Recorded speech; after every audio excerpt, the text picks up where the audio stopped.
श्रीगणेशाय नमः। अथ श्रीबटुकभैरवाष्टोत्तरशतनामस्तोत्रम् ध्यानम्। वन्दे बालं स्फटिकसदृशं कुन्तलोल्लासिवक्त्रम् दिव्याकल्पैर्नवमणिमयैः किङ्किणीनुपुराढ्यैः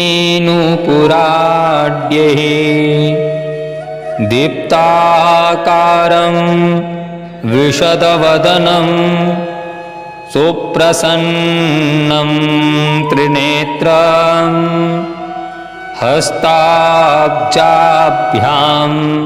बटुकमनिशं शूलदण्डो दधानम्।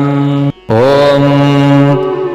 भैरवो भूतनाथश्च भूतात्मा भूतभावनः क्षेत्रज्ञः क्षेत्रपालश्च क्षेत्रदः क्षत्रियो विराट् श्मशानवासी मांसाशी खरपराशी स्मरान्तकृत् रक्तपः पानपः सिद्धिः सिद्धिदः सिद्धिसेवितः कंकालः कालः शमनः कालाकाष्ठातनुः कविः त्रिनेत्रो बहुनेत्रश्च तथा पिङ्गललोचनः शूलपाणिः खड्गपाणिः कंकाली धूम्रलोचनः अभीरुर्भैरवीनाथो भूतपो योगिनीपतिः धनदो धनहारी च धनवान् प्रतिभागवान् नागहारो नागकेशो व्योमकेशः कपालभीत् कालः कपालमाली च कमनीयः कलानिधिः त्रिनेत्रोज्ज्वलन्नेत्रस्त्री शिखी च त्रिलोकभीत् त्रिवृत्ततनयो डिम्भः शान्तः शान्तजनप्रियः बटुको बटुवेशश्च खड्वाङ्गवरधारकः भूताध्यक्षः पशुपतिर्भिक्षुकः परिचारकः धूर्तोद्दिगम्बरः शौरीर्हरिणः पाण्डुलोचनः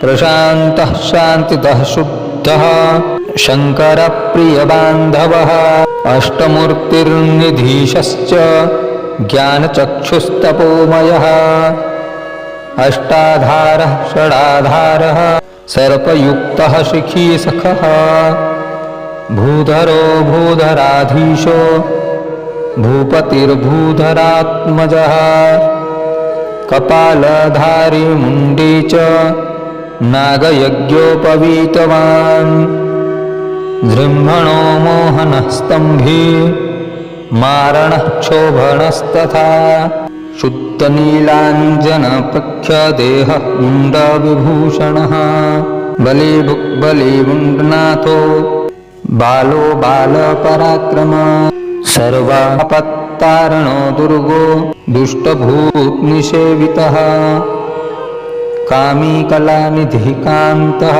कामिनी वशकृद्वशी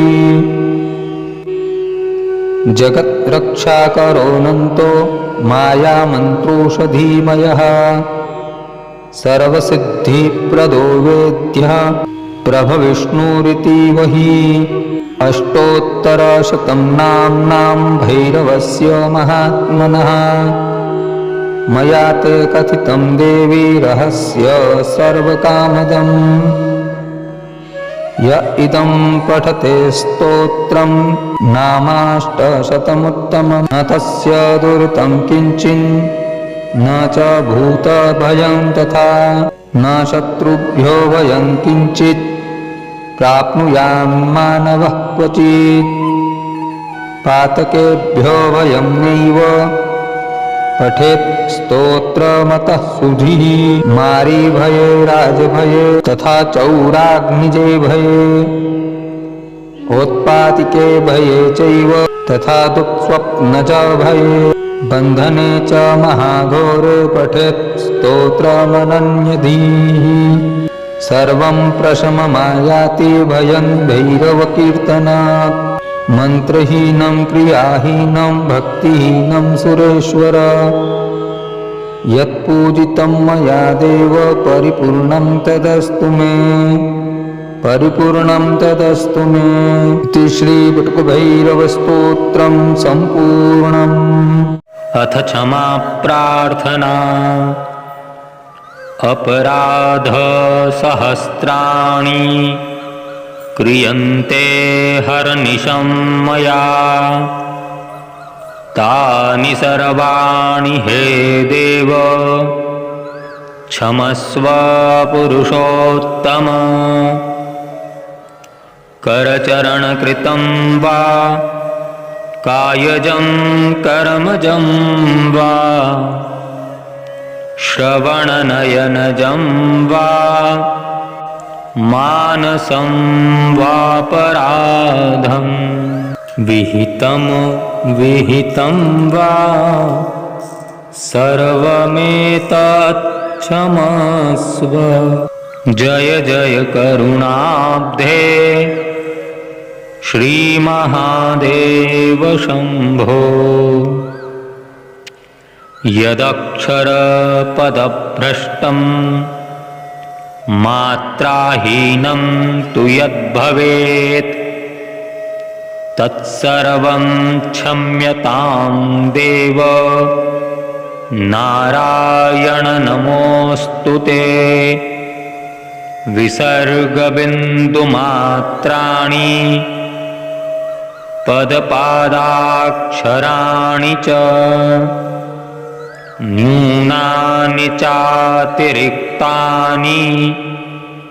क्षमस्व पुरुषोत्तम। कायेन वाचा मनसेन्द्रियैर्वा बुद्ध्यात्मना वा प्रकृतेः स्वभावात् करोमि यद्यत् सकलं परस्मै नारायणायेति समर्पयामि।